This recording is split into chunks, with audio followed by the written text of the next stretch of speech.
We're living in the most amazing transformational time in history. Never has there been such an opportunity for humankind to ascend from the pit of its animalistic tendencies to the apex of its original nature as children of the Most High God.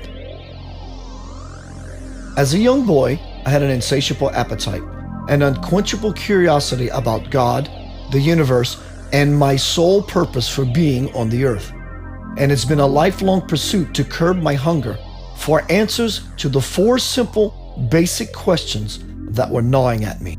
Throughout all of my soul searching, I am confident that I've come to the point the answers I've found are solid, balanced, and are in alignment with the highest good.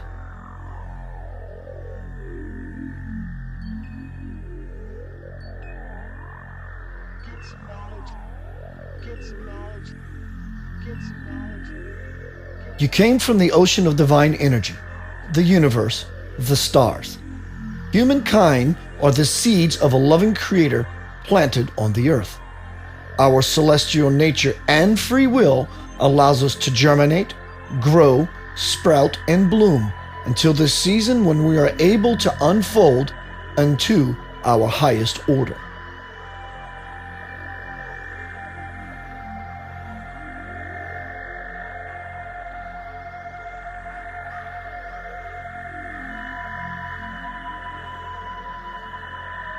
I was told over and over in my daily meditations that there are two reasons for our birth on planet Earth. One is to live the best life possible. The other is to resolve any residual energy from a previous time. What will help the human race out of its self-induced karma, disillusionment, and trouble is to live a life filled with passion. The kind of passion that comes from one seeing their own worth, beauty, importance, and purpose. This is what will allow one to see the same light in others. If God is love, then it should make sense that when you do what you love, the river of life moves through you and puts you on a course to the bridge between heaven and earth.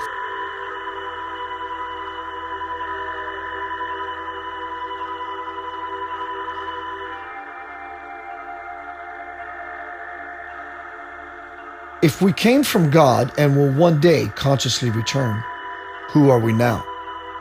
If God is the beginning and the end, and we are in the middle of all that, who are we? If God is omnipresent, present in all places at all times, who are we? Point to yourself. Point to God. Can you see the connection? At our essence, this is the truth of who we are. I am aware that this kind of talk may cause some people to run away as fast as they can in fear. That is because they do not understand the laws of spirit nor the laws of physics. I am also aware that it can sometimes be tough to see your own greatness, but believe me, you are more than you even realize. Your passionate, sincere search for your own answers is what will bring you to this realization.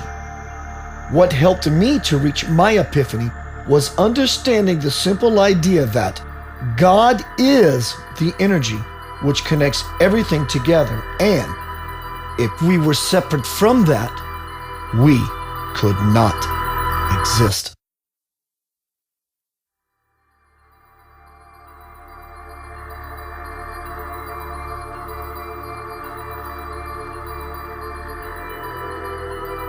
The choices are infinite, but if you ever want to get where you are truly desiring to go, you must first know where you come from, why you are here, and who you are.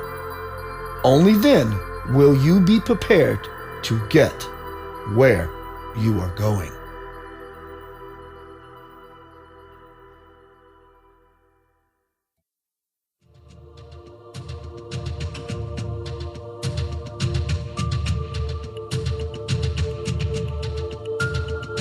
Living in a world with 7+ billion people, the human race has become mathematical masters in the art of division, subtraction, adding, and multiplying.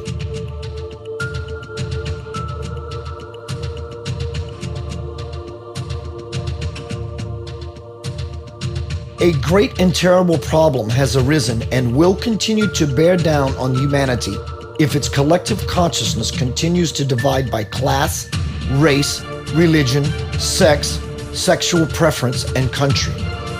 The social order of the world, in its view, has been a deadly poison, and if not purged from the collective body, will continue to weaken the infrastructure until humankind's existence collapses.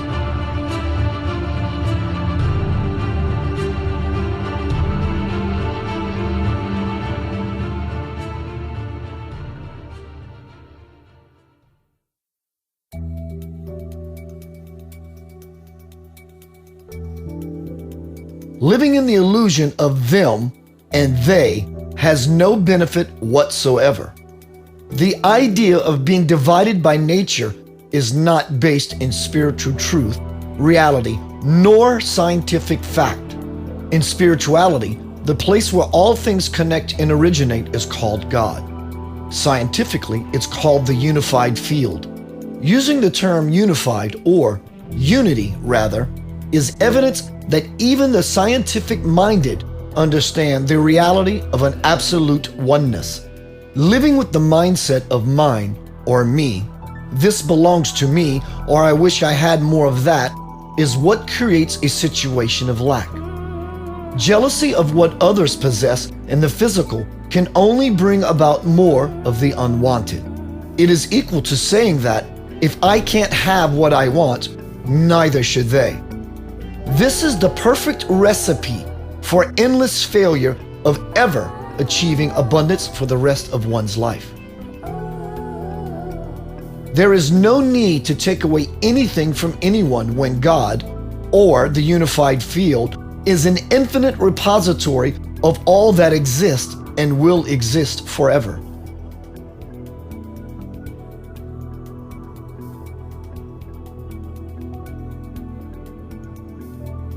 People who fill their lives with drama are constantly adding problems to themselves and the rest of mankind. For if one is infected with hate, anger, jealousy, and other useless nonsense, eventually, such erroneous ways of being begin to become a part of the world's collective drama. How is this so? Because, as explained a moment ago, we are not divided by class, race, religion, sex, sexual preference, and country. We are one race expressing itself in many different forms. One will always affect the whole, same as the whole will always affect the one.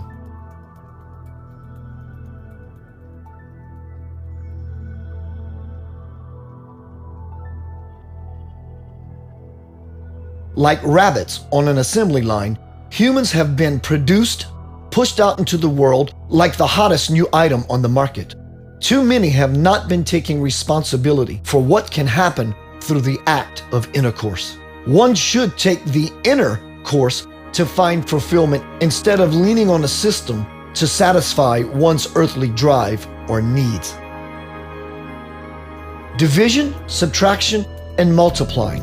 It doesn't add up to anything that is the common denominator among high-level civilizations throughout the universe. It's a world whose heart cannot be broken.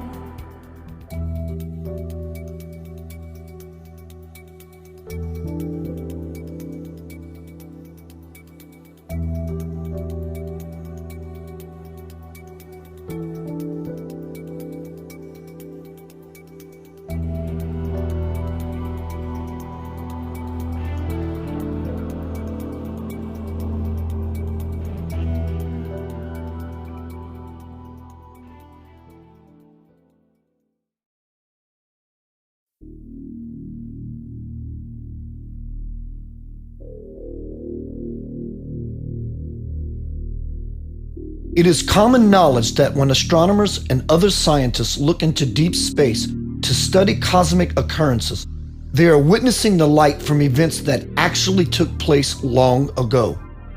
All their high-tech equipment might help prove some of their theories, but without inner vision, these experts will stay unaware of what is presently taking place throughout the universe.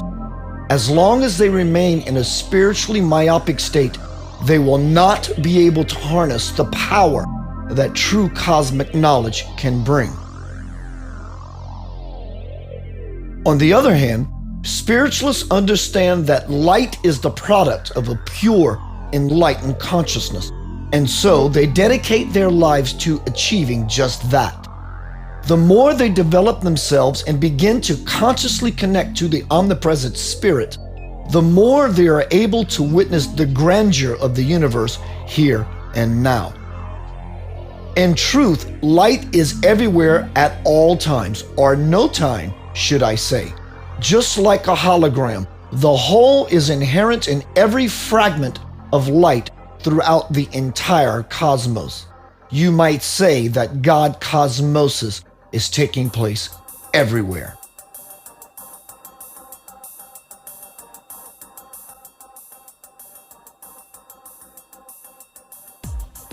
Relativity.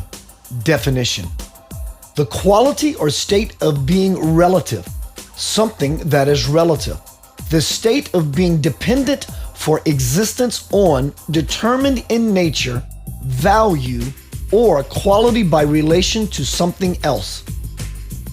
Theory of the relative, rather than the absolute. The interdependence of matter, time, and space, as developed by Albert Einstein in two separate theories. The theory includes the statement that motion is relative, not absolute. The velocity of light is constant. The mass of a body in motion varies with velocity. Space and time are interdependent and form a four-dimensional continuum. One of the greatest minds in all of history belonged to Albert Einstein. His mission when he was on Earth was to present his theory of relativity to the world, a theory that prepares you for an even greater truth to come. Since that day is here, I shall give you a new formula, an updated one that takes into consideration the shifting and reshifting that has taken place since his original one was proffered. Einstein's formula said that nothing can go faster than the speed of light. The theory of relativity. E equals mc squared, where E equals energy, m equals mass, c equals light. The new formula says that there is something faster than light, and that something is thought. The difference between these two theories? One states that slowly but surely, linear time is depleting. The theory of reality, where E equals energy, lifting, m equals mass, manifesting energy, c equals light, omnipresent with no velocity. E equals mc pi over relativity, pi over 4. The pi over relativity correlates to the quickening that is now taking place. Relativity correlates directly to people, all the relative personified spirits who use the primal force of thought to create and define reality, whether it be with clarity, knowing, and intention, or with confusion, belief, opinions, and judgment. The pi over 4 represents the no time factor that diminishes the space between your thoughts and the manifestation of reality, the window between what you think and what happens.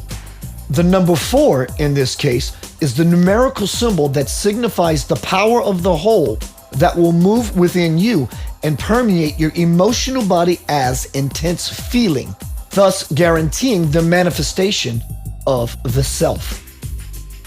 Thought. Definition. The act or process of thinking, reflection, meditation. The power of reasoning, intellect, imagination. Through physics, Einstein's theory of relativity revealed to the world its linear to vertical thought speed capacity.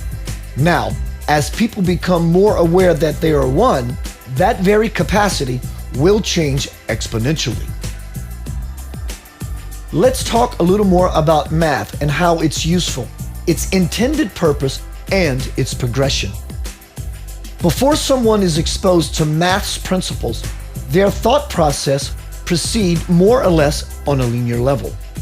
Once they learn its basic applications, more advanced modalities of vertical thought begin to emerge.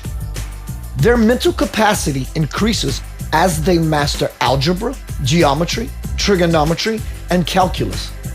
If they go on to study physics, quantum physics, and metaphysics, they come to understand much more about the universe and how it functions.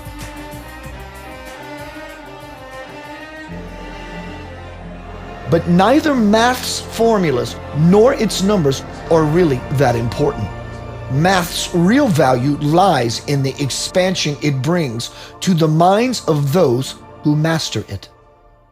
Math offers a way for people to comprehend something higher than themselves. Still using basic math, let us look at the foundation a child operates from. The number one is the very first concept a child learns. The child discovers who he or she is as one and interacts with the world using that awareness. Yes, children understand the universal primordial number before math ever comes into play, because it is the very nature of the universe to operate from this premise. Zero, definition. Nothing, figure zero. Point on a graduated instrument from which positive and negative quantities are reckoned. Now for the concept of zero. Among zero's many divine attributes are wholeness, balance, completion, union, and, last but not least, eternity. Zero is the highest idea there is, but it is not user-friendly, for it requires you to fully comprehend the idea of nothing or no thing, God. Notice I said idea, because zero is just that, not a number, but a concept.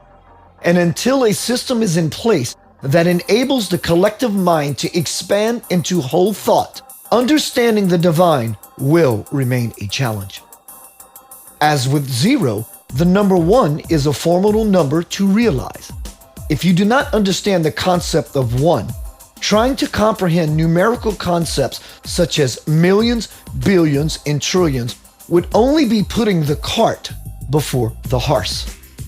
Just know that if you continue to break everything down into bits, you will always find yourself living in a world of multiplicity and separation. As we look to history, we learn of people who are now deemed to be great, but who were regarded as quacks, crazies, and troublemakers by the contemporaries during their time on Earth. Is it not ironic how these prodigies were only accepted after their lifetimes? Just about everything of value we use in our modern world was gifted to us by these so-called weirdos: Jesus, Franklin, Tesla, Einstein, and others. Not only were these geniuses divinely inspired, but they understood the 0-1 principle, so they were able to make their great discoveries and thus better humanity.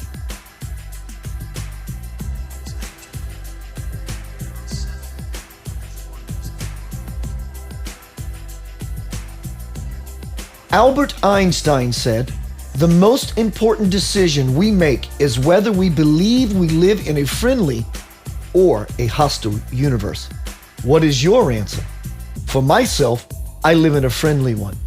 Everywhere I go, I see beautiful people yearning for the same peace I have found, and for the rest of my life, I will continue to dive deep within myself for greater degrees of it. My home is in Memphis, Tennessee. Here it is believed by many to be a place filled with hate and racial tension. I don't see it. Is it because I am not plugging into the illusion that many are? The evidence of violence that can be found not only here where I live, but anywhere in the world for that matter, says that many haven't been making choices from the 0-1 principle of God or the unified field. These types of people are living in a disconnected reality, the reality of me, mine, them, and they.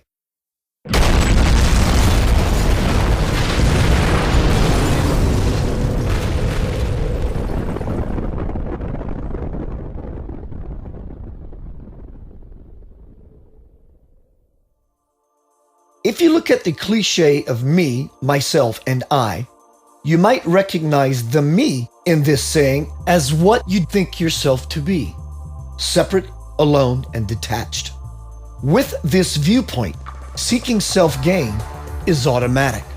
You don't have much choice in the matter, because such an attitude is never about the true you. It is about the ego and what it wants. You must be willing to toss that me of yours into love's purifying fires to ignite the flame of who you really are. You must not continue to let your ego steal from the self that you are in order to appease your mirage self. You must turn your selfishness into selflessness. We all must reverse the formula of me, myself, and I to I, myself, and me. First, see I as the totality of all things. Next, honor the higher self or highest good in everyone. Then accept everyone as they really are, facets of God or the unified field where all things connect and originate. I understand people's concerns surrounding extremist groups causing hateful acts in the world. Groups like ISIS and others from the Middle East have clutched people worldwide in a death grip so tight that they gasp for air every time it becomes a news media event. But let's not be in denial about how other radical groups are contributing to the same harm and problem, all in the name of religion or God.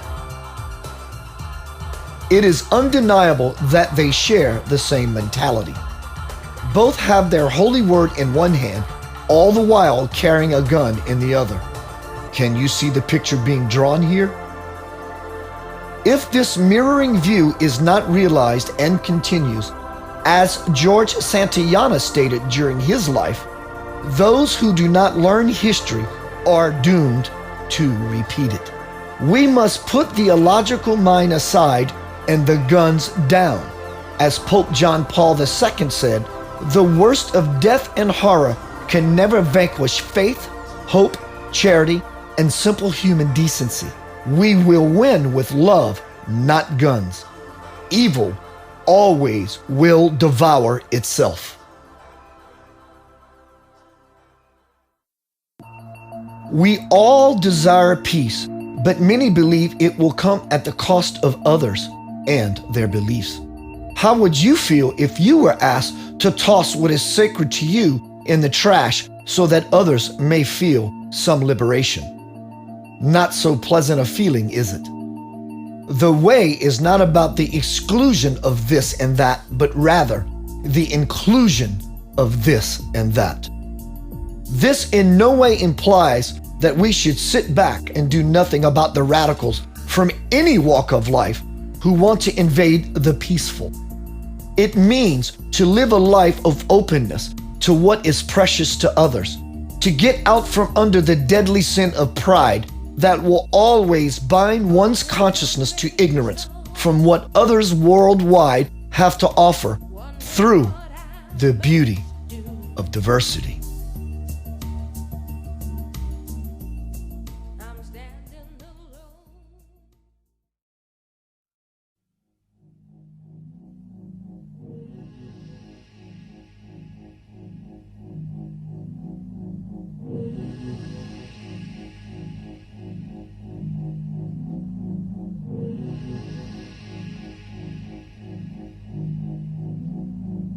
Christ Jesus was a prime example of supreme living during his time upon earth. By living a life of righteousness and peace, he was able to make a powerful impact and a profound difference. Some 2,000 years later, his life is still the standard. He is still the truth, the hope, the light, and the way. His teachings have inspired countless millions to live a pure and love-filled life, thus creating the energy needed for the whole world to shift. Jesus searched for God his entire early life, walking the land believing he was only a messenger. But as an adult, when he visited the Himalayan monasteries, he learned from the masters who lived there to seek God within himself. And he came to the realization that the external world was only a kaleidoscopic picture interpreted by his own mind. His pilgrimage was a great success in that it helped him to realize that he was no longer just a messenger of God, but was now the Son of God. When Jesus stood upon the hill and spoke to the multitude, the young teacher offered great wisdom, but few believed his words. In fact, many shouted, "Are you the Messiah? If you are truly the Messiah, then perform a miracle for us." Because of their doubt and fear, people did not realize that the miracle was already there in the form of Jesus. He was there to inform them about their own freedom, their divine nature, and the fact that indeed they were no different from him. Can you see how so many missed their window of opportunity to reach spiritual liberation because they doubted that he was the Christ? Jesus appeared to be an ordinary man like everyone else, but soon enough, no one could deny his extraordinary presence. Once people believed that he was who he said he was, why didn't they follow him then? Because soldiers using brute force if necessary were regularly deployed to bring to a halt all the rabble-rousing that seemed to happen wherever he went. But despite all adversity, Jesus pushed on to the very end. When that day came, Jesus accepted his death freely, thus showing those around him how such an event is not the end of life, but only a transition to another level of being, the infinite and immortal change of the Atma, the Spirit. For dust thou art, and unto dust shalt thou return. Genesis 3:19. In the centuries since Jesus' ascension, most have focused on his death instead of his life and his afterlife. People still seek him on the cross, but he is no longer there. As long as people continue to be bound to that image, they cannot begin to understand the crucifixion metaphor. If you want to be a true follower of Christ, you must take Jesus down from that old rugged cross and move on with your life. Do you not understand that the Lamb was sacrificed then for your liberation now? Let me ask you a question. Does the fact that most in his time doubted that he was the Christed one detract from the truth about the one called Jesus? There are many who already accept this 2,000-year-old truth, but know that the cycle of doubt versus truth is happening yet again. Yes, there are many who have inherited the heirloom of doubt from those who questioned Jesus on the hill. Their misgivings echo now as they did then. If you New Agers think you are messiahs with your "I am God" view, then perform a miracle for us, they say. I ask you, do you want to be one of those in Jesus' time regarded by future generations as one of history's doubters? Your answers matter not, for no amount of doubt can take away the validity of the messiahship appearing now to enlighten you about your freedom, power, and oneness with God.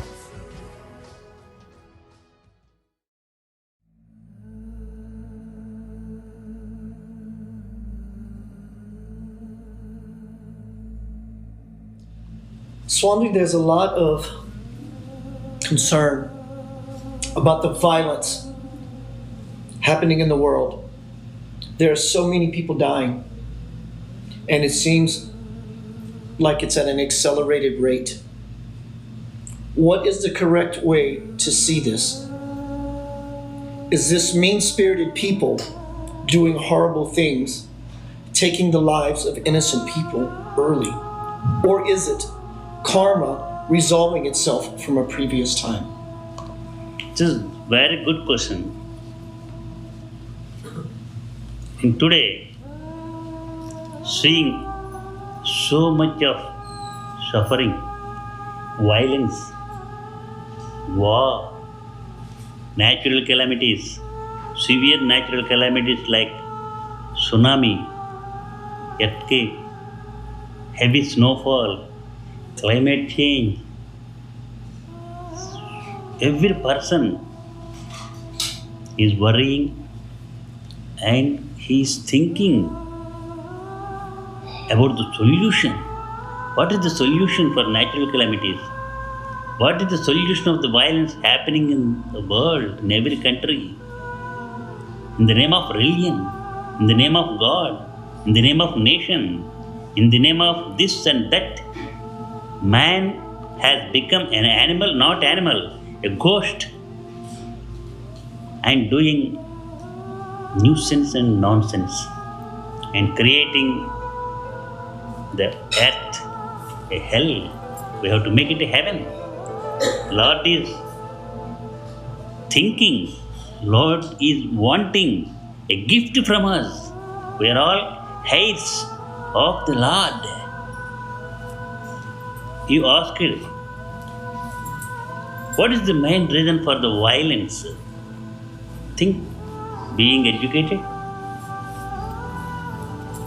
being intelligent, the intellectuals, the leaders of the highest countries of the world, they have to think about it. Why these natural calamities are happening? Severe natural calamities. What is the main reason? The main reason for the natural calamities is imbalance among the 5 elements of the earth. Imbalance. And the earth, in the climate of the earth, atmosphere of the earth, 5 elements are there. Soil, water, fire, air, and space. If these 5 elements are in proper ratio, the earth will be in peaceful condition. If there is any imbalance among the 5 elements, one wants to dominate others and it leads to natural calamities.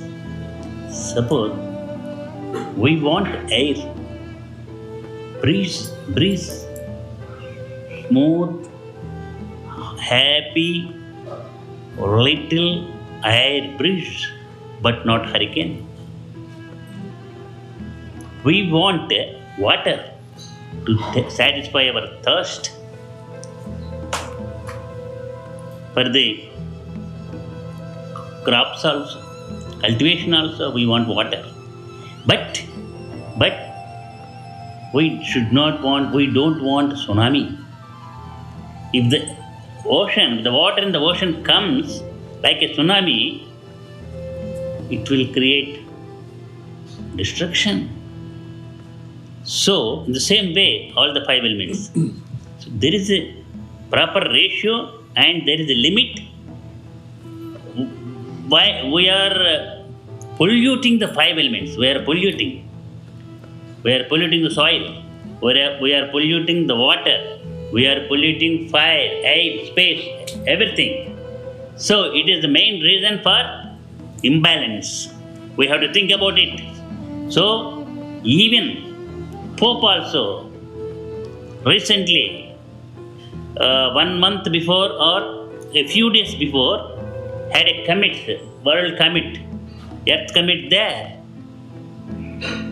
And they are thinking about how to solve the earth from natural calamities. They are thinking, even the religious leaders are also thinking about it. So we should not leave it. We have to think. We should have conferences, international conferences about the climate change, natural calamities, and wars and destruction in the name of God also, religion also. No. Any religion wants to create destruction or war. Only love. To fill our heart with love, our mind with peace, and spread love and peace wherever you go. Then He will be satisfied. He will be satisfied. So in the name of religions, now in so many countries, so many places also, struggle is going on, fights are going on, wars are going on. I don't like this kind of wars or fighting. So Love thy neighbor as thyself, Christ proclaimed. We have to love our neighbor as we love ourselves. Adi Shankaracharya also declared and proclaimed Ishvara Sarvabhutanam. That is, God is living in everybody, in every atom also. So we have to love each and every one. He did not say only Hindus, only Christians. No, we are calling the people who are following the preaching and teaching of Christ are called Christians. The people who are following the preachings and teachings of Buddha are called Buddhists. Mohammedan Muslims, Islam. So in the same way, all the religions are good. They are not bad. So we have to unite, and with unity we can bring peace to the world, and it is only the solution for your question. Unite, unite, unite. Fill your heart with love and spread love. Fill your mind with peace, spread peace. Then we can make our mind peaceful, our home peaceful, our city peaceful, our county peaceful, our state peaceful, country peaceful, and the world also peaceful, universe also peaceful. We can make the whole universe peaceful. That is the gift we have to give to our Father, the omnipotent, omnipresent God. From the choices humanity has been making and is making now, are we going to achieve a heaven on earth existence? And if so, when do you see that actually coming about? Certainly, if we follow humanity, if we walk on the path of humanity, 100%, we will get peace and we will make the earth abode of the peace. No doubt at all. For every religion, humanity is the best. Take Jesus Christ. Jesus Christ preached humanity. Love, compassion, service, that is humanity. The base should be humanity. Buddha also preached humanity. Humanity and service, love, or the preachings and teachings of all prophets, religious leaders, not only religious leaders, even the leaders, ethic leaders also, that is, who does not believe the God also, they also believe and follow humanity. Through humanity, no doubt we are getting peace and we will making the world abode of the peace.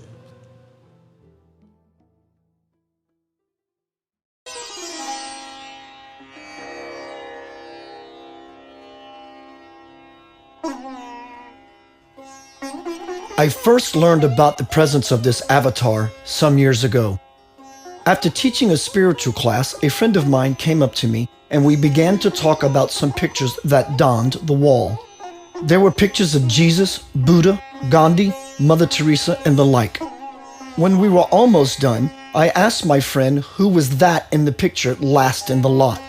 He proceeded to tell me that his name was Sathya Sai Baba and is known to do some pretty miraculous things, like manifest ash out of thin air. I was immediately intrigued. From that point, I began to read every book I could find on the life of this divine man. One night during sleep, I was visited by Baba, asking me to come to India to experience what he had for me. Although Baba's words in this dream were few, the impression spoke volumes.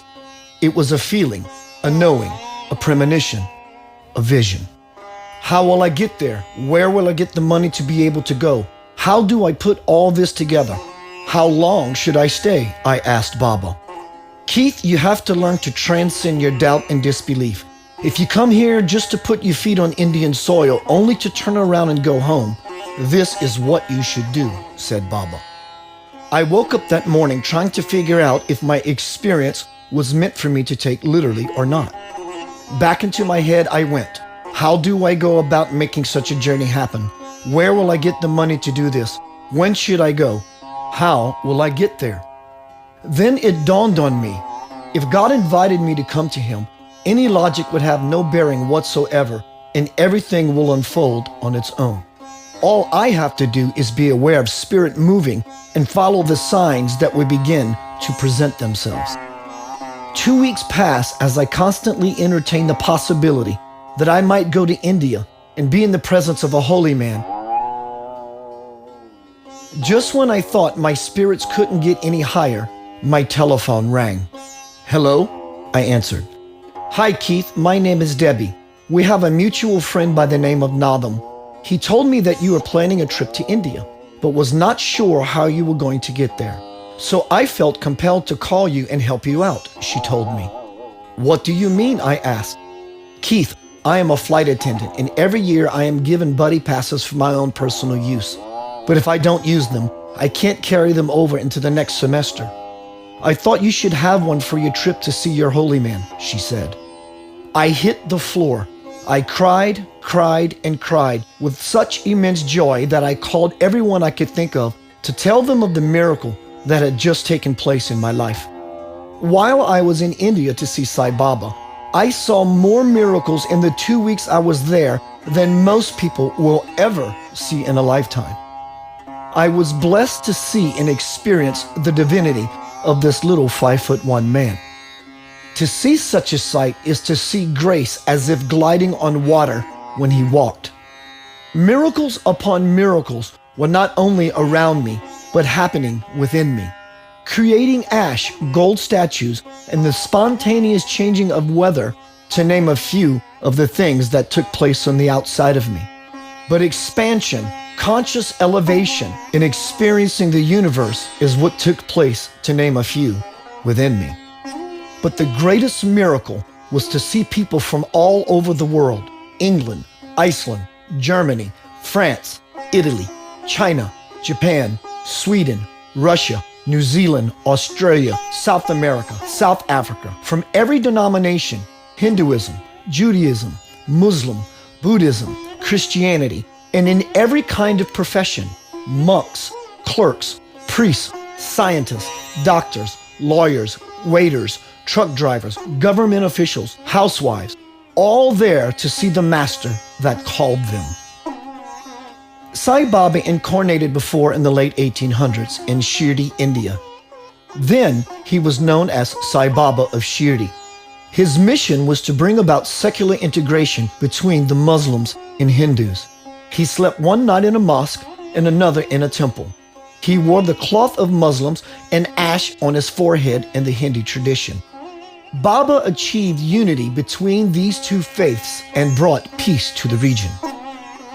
The mission of Satya Sai Baba, Satya meaning truth, Sai meaning mother, and Baba, like in the Bible, Abba meaning father, was to help people see that God lives within each and every person. This avatar has bellowed the divine flame in millions of people worldwide. In the very near future, this same divine energy will incarnate again as Prema Sai, Prema meaning love, and again Sai meaning mother. This will be the final lesson for humankind that will teach not only does God exist in each and every person alone is God. The most powerful and amazing thing that one can have is an open mind, a mind ready to receive truth, no matter how it may show up. Without such readiness, grace will only pass on by and fall into the hearts of those who yearn for it. Your life is not a dress rehearsal. Grab hold of it by opening your mind, your heart, and your life to experience the glory that is your divine birthright. Fret not, let others be in their worry, for it is not your task to dwell on what others may think of you. Your life should always be in the aim of blissfulness. Pray, meditate, and treat all people with respect and kindness, for we are all brothers and sisters of the human race and in the family of oneness, God, or the unified field. May you completely withdraw from all the fighting that happens through racism, separation, and judgment. Spread the light, ease into bliss. For those who do are the meek, and they shall inherit the earth.